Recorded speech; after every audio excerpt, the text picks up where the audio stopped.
Peace. What's good? How y'all doing?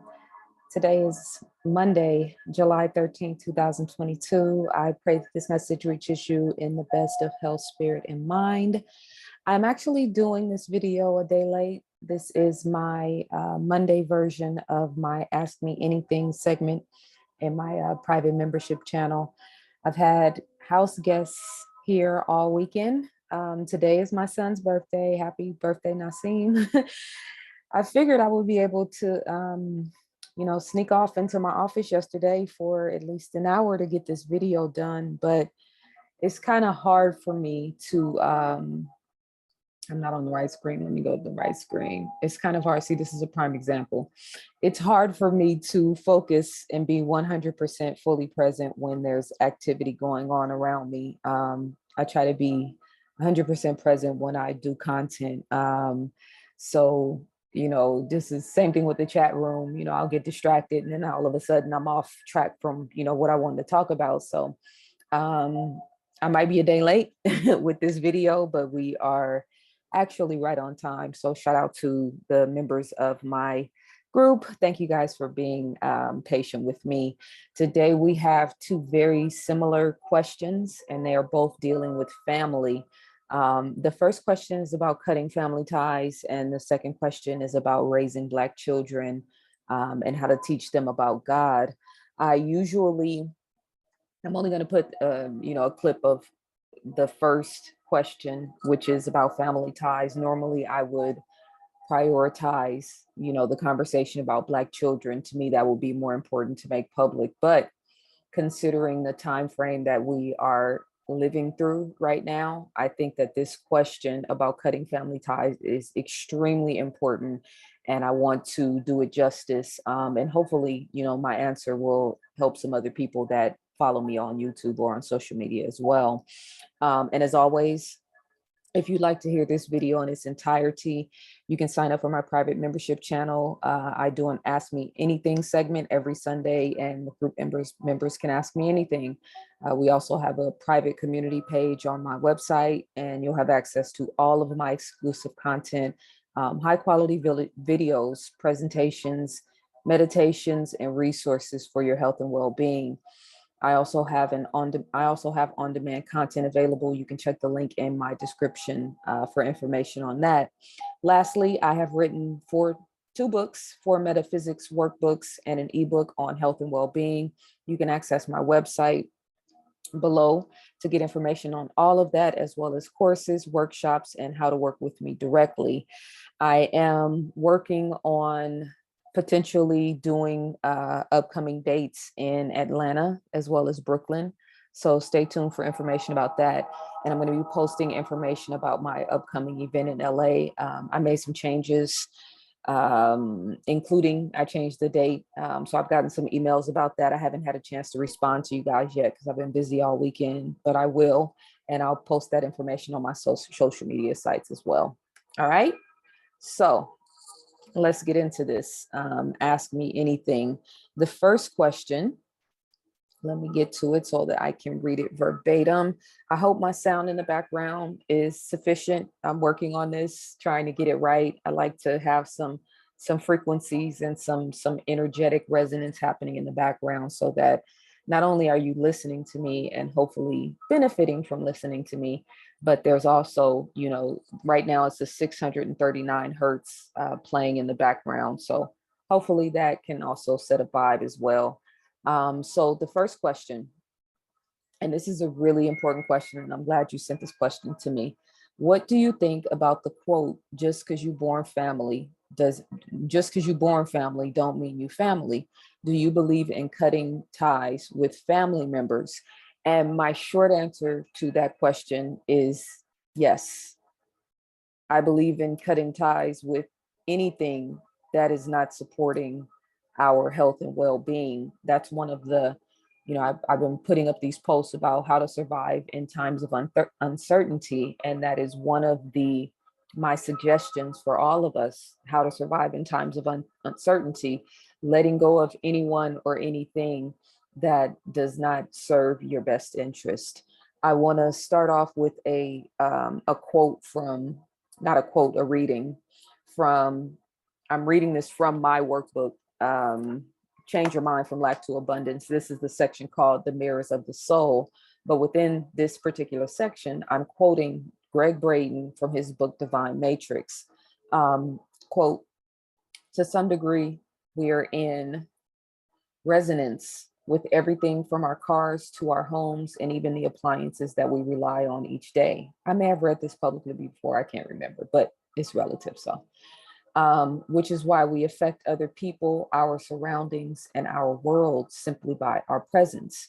It should come as no surprise then that when something changes within us or the things around us, those changes will show up in our lives, and they do. Let me just let you guys know real quick if my voice sounds a little crackly as I drink water, or a little shaky. I have been talking a lot over the last couple of weeks. I've been doing a lot of videos, a lot of content. And then I did the hour and a half video about strong women on Saturday. And then I had an hour and a half consultation that was very energetically charged, and it took a lot out of me energetically.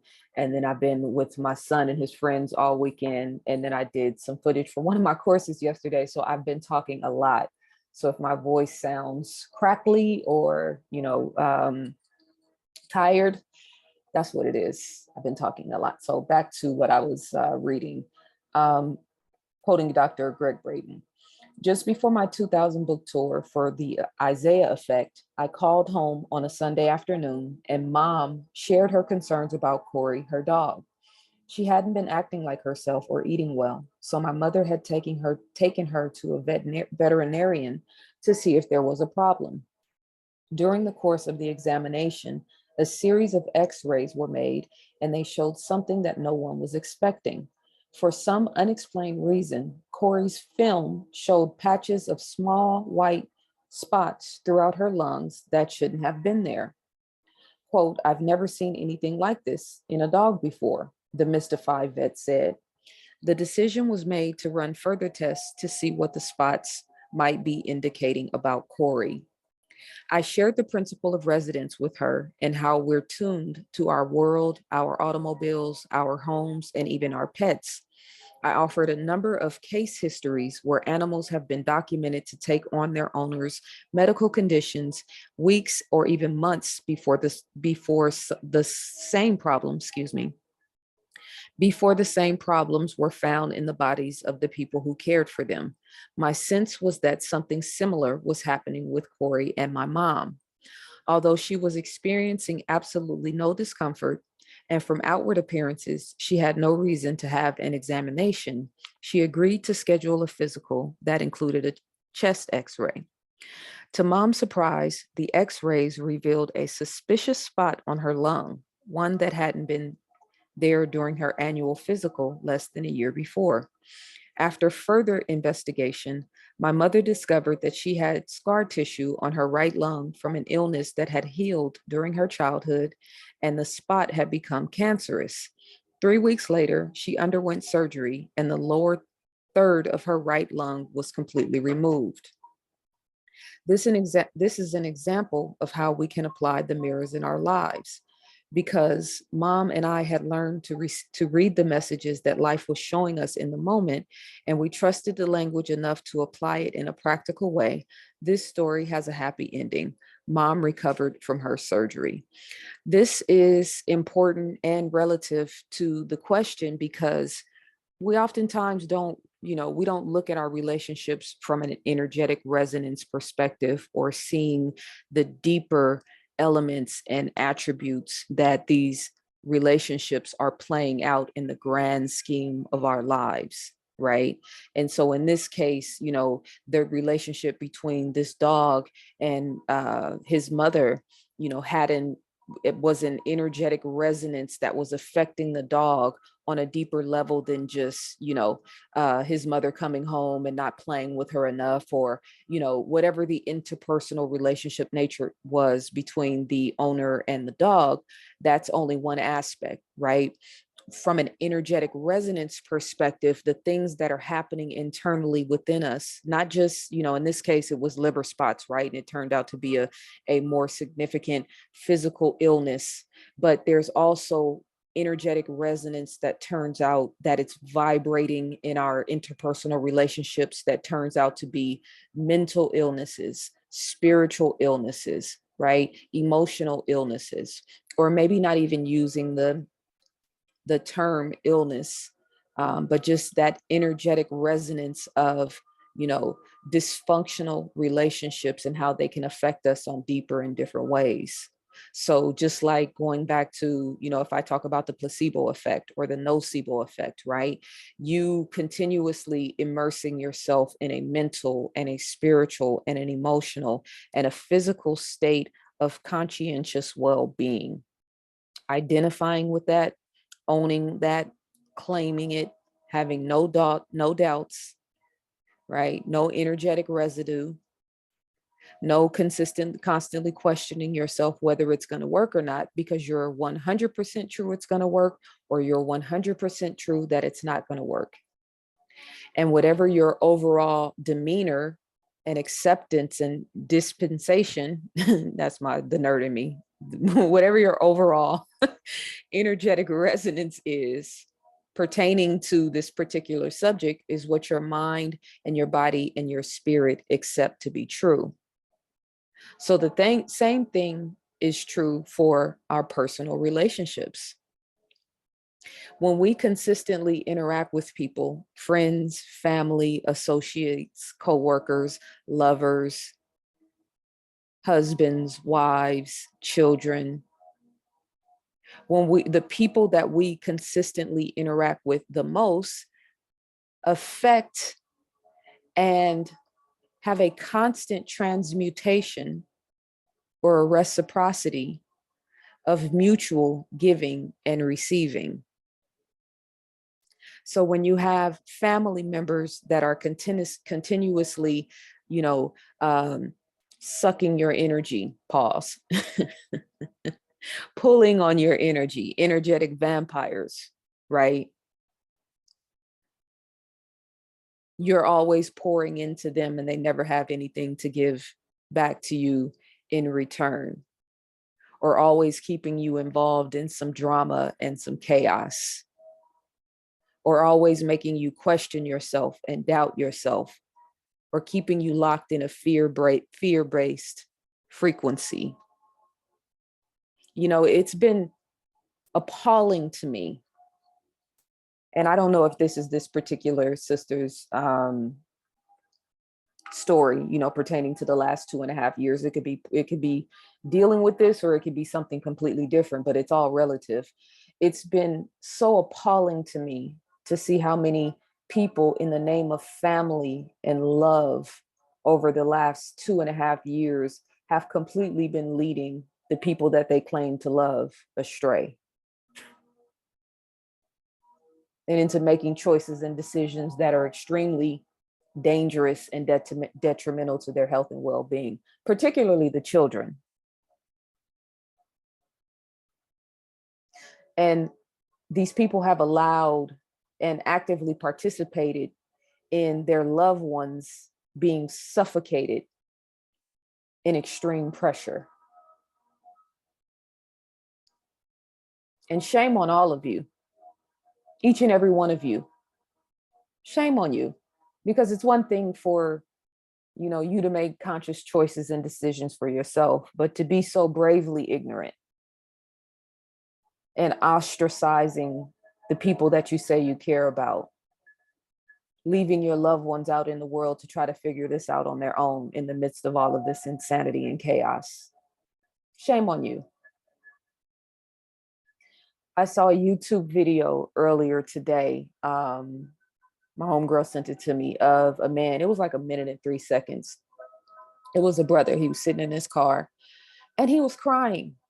And this was whatever you think about people going online and expressing their emotions, let's put that to the side for a second, because I think that's aiding to, this culture of lack-based, victim-based, fear-based consciousness. But let's have a human soul to soul conversation for just a second, putting that to the side.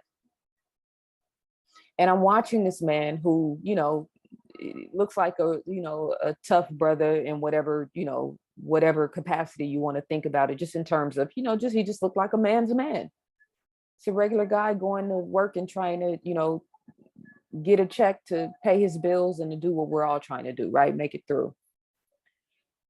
And he said that he had just had a panic attack. He was on his break.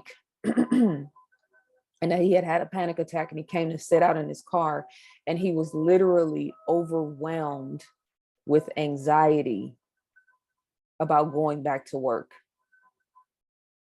And he was saying, this is not living. We're not supposed to have to live like this, with this amount of stress and this amount of fear and this amount of continuous chaos, to the point where you hate the place that you spend the most time, which is your work.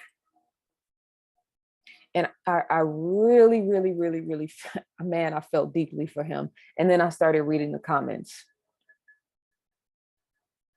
There's a lot of people that are trying to find and trying to live and trying to experience life,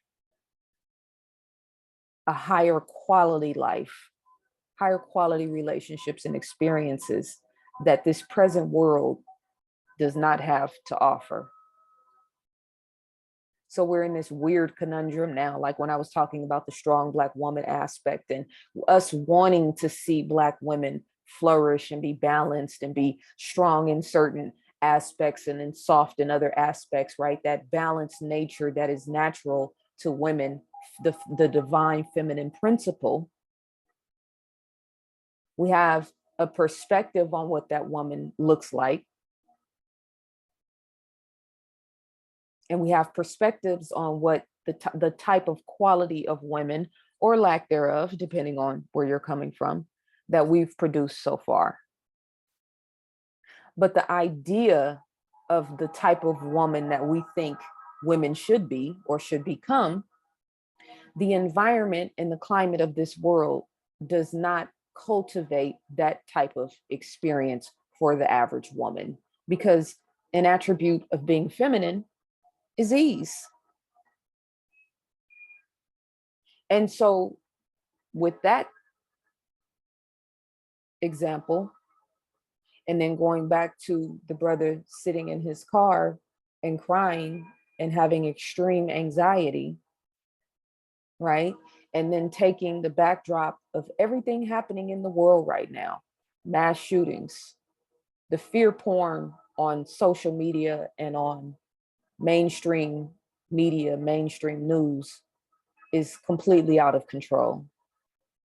All of the reputable newspapers and, the Wall Street Journal, the New York Times, the Los Angeles Times, the San Francisco Chronicle,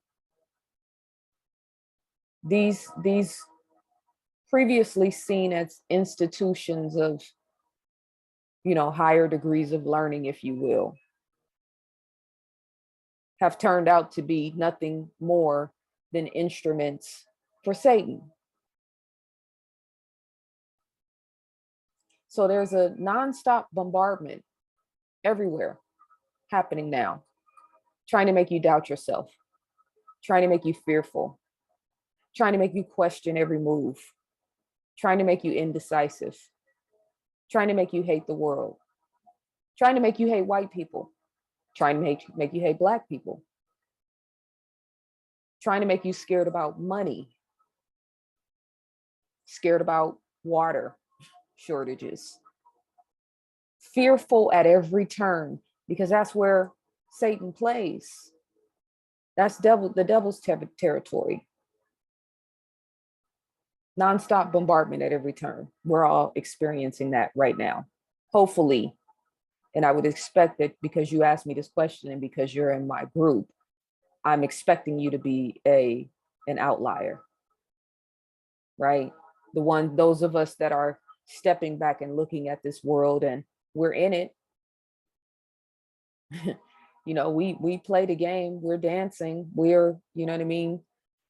dancing to the tune of our own beat. Hopefully, most of us are dancing to the tune of the beat of this world, but we're all here trying to figure it out. Like the brother in the video, I felt extreme compassion for him because many, dare I say, most people, especially in America, are dealing with that level of stress and anxiety. And we haven't even gotten to your personal life yet. We haven't even talked about your upbringing and, whether you had a loving, nurturing family and it went left, or whether it was chaotic and controversial from the beginning, which is a lot of people's experience. So I'm saying all of that to say that the more we keep dysfunctional elements of our family, dysfunctional friends that we grew up with, dysfunctional behavior patterns, the more we allow those things that are not in alignment with who we're trying to become to be amongst us, the weaker the energetic resonance. And when I say weaker, I'm only, there's context in that, right? Because you can have a strong, a strong energetic signal or resonance about jealousy. You know what I'm saying? Or you can have a strong energetic resonance about love. But you're always emitting a frequency, and you're always communicating data and information with the universe, with source, God, whatever you want to call it, Allah, consciousness. There's always a transference of energy and a transference of data based on how you're thinking and feeling. So the more people that you have around you that have access to you that are pulling you down, the more it's weakening your signal or empowering a signal of lack-based consciousness. Because how can you stay in a higher vibration or in a love vibration or in a self-pride vibration when you have people around you that are constantly making you question yourself and doubt yourself, constantly pulling you into drama or chaos? Many of our relationships, particularly with family, are tethered by dysfunction. And when you understand in the Science of Self workbook, when I talked about the different hormones that are released into the bloodstream based on what's happening in your brain, when you feel stress, you release cortisol or hormone that goes into your body that puts you in a space of fight or flight so that you can protect yourself from harm. A lot of us experience that when we go around our family members. But because we are so engulfed and ingrained in that way of reality and living, we wouldn't even know how to exist without it. A lot of people are really afraid to be alone. And, when I talk about the sovereignty of self, right? The word sovereignty, I looked it up and wrote down the actual definition. Sovereignty means supreme power or authority, being in a self-governing state. So if I asked you, sis, number one, is it your priority to be in a self-governing state? And I would expect you to say yes. You might have, a few extra questions. Well, what does that mean? Et cetera, et cetera. But it sounds to me like you're already headed there because you asked me the question, but I know you already know the answer. You just don't have the tools, or you're seeking the tools and the internal strength and awareness and confidence to be able to stand on your own 2 feet, regardless to whom or what. A lot of people are really afraid to be alone. Don't even know how to sit for 5 minutes and just listen to their own breath and listen to their own mind and observe themselves without the intervention and the interference of the world.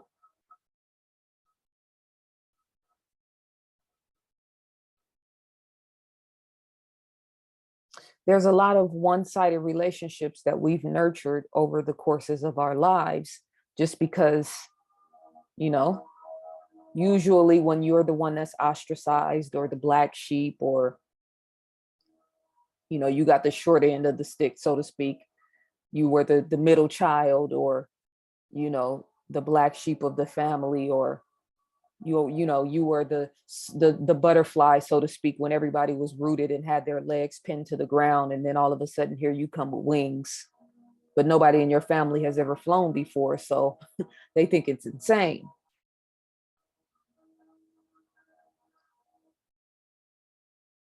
All these projections. I remember I was listening to, there was a clip of TD Jakes. It's been, you know, you guys have probably seen it. It's a real short clip, but he's talking about how people project on you, project so much onto you. And then one day you have to stop and look at yourself and like, wait a minute, who am I? I want to see myself from my own eyes and not the projection of my family and the projection of my community and in the projection of the world. Who am I looking at myself with my two eyes looking within? When you start to operate from that vantage point, then you understand how important boundaries are, because nothing and no one is going to get in the way of my peace of mind. That's my a life motto for me. Nothing and no one is going to get in the way of my peace of mind. Now, I know that it's not always just black and white with family, right? You know, you love who you love. And, you know, one always beats a none, right? Well, my family may not have been, you know, the best example, or I may not have had the best experience, right? But at least I did have my family. That's a very common accepted way of reality, of way of life that a lot of us has taken on, right? A one beats a none, but it's still a lack-based consciousness. A one beats a none, yeah, we know. Because you focus on the one or the none, that means you're not focused on the 10 or the 2000. You know what I mean? A one beats a none. That's a lack-based consciousness. We operate, most of our realities, most of our life is operated on lack-based consciousness. And you can find yourself spending so much time worried about losing family, worried about holding on to family, worried about the chaos and drama in family, that it keeps you out of alignment with your soul tribe.